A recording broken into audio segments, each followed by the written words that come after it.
சற்று முன் கிடைக்கப்பெற்ற மிக மிக முக்கியமான செய்தி ஒன்று வெளியாகி உள்ளது. திராவிட முன்னேற்ற கழகத்தின் தலைவரும் தமிழக முதல்வருமான ஸ்டாலின் அவர்களது முதல்வர் பதவி பறிபோவது உறுதிதான். 2026 சட்டமன்ற தேர்தலில் எடப்பாடி பழனிசாமி அவர்கள் மெகா கூட்டணியை அமைப்பதற்கு தயாராகிவிட்டார். பாஜக, பாமக, குறிப்பாக திமுகவின் கூட்டணியில் இருக்கின்ற விடுதலை சிறுத்தைகளும் தற்பொழுது அதிமுகவுடன் கூட்டணிக்கு தயாராகிவிட்டது. ஒட்டுமொத்தமாக திராவிட முன்னேற்ற கழகத்தை பொறுத்தளவிற்கு மிகப்பெரிய ஒரு ஆபத்தாக முடிந்துவிட்டது. அனைத்திந்திய அண்ணா திராவிட முன்னேற்ற கழகத்தை பொறுத்தளவிற்கு பாஜகவுடன் இதற்கு முன்பாக வெறுப்பாக இருந்த அதிமுக தற்பொழுது கூட்டணிக்கு சம்மதம் தெரிவித்துவிட்டது.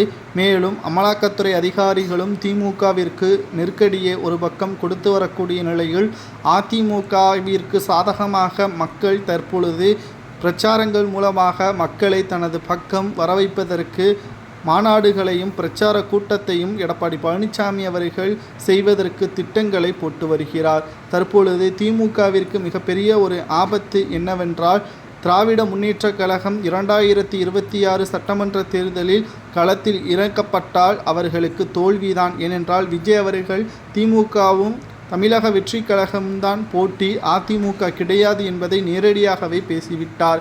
ஆனால் தற்பொழுது திமுகவை சுற்றித்தான் பலரும் எதிர்க்கட்சிகள் இருப்பதால் இவர்கள் அனைவரும் ஒன்றிணைந்து விட்டால் திமுகவில் எடப்பாடி பழனிசாமி அவர்கள் முன்னிலையிலேயே ஸ்டாலின் அவர்களது பதவி பறிக்கப்பட்டு 2026 சட்டமன்ற தேர்தலின் பொழுது ஸ்டாலின் அவர்கள் விரட்டியடிக்கப்படுவார். முதல்வர் பதவி பறிக்கப்பட்டு நிச்சயம் அவரை சிறையில் அடைப்பதற்கு ஏற்பாடுகளும் எடப்பாடி பழனிசாமி செய்வார் என்ற தகவல் வெளியாகும். அப்பொழுது எதிர்க்கட்சி அந்தஸ்து யாருக்கு வழங்கப்படும் என்று பார்த்தால் அது நிச்சயமாக விஜய் அவர்களுக்கு கிடைக்கும் என்ற தகவலும் தற்பொழுது கிடைக்கப்பெற்றுள்ளது.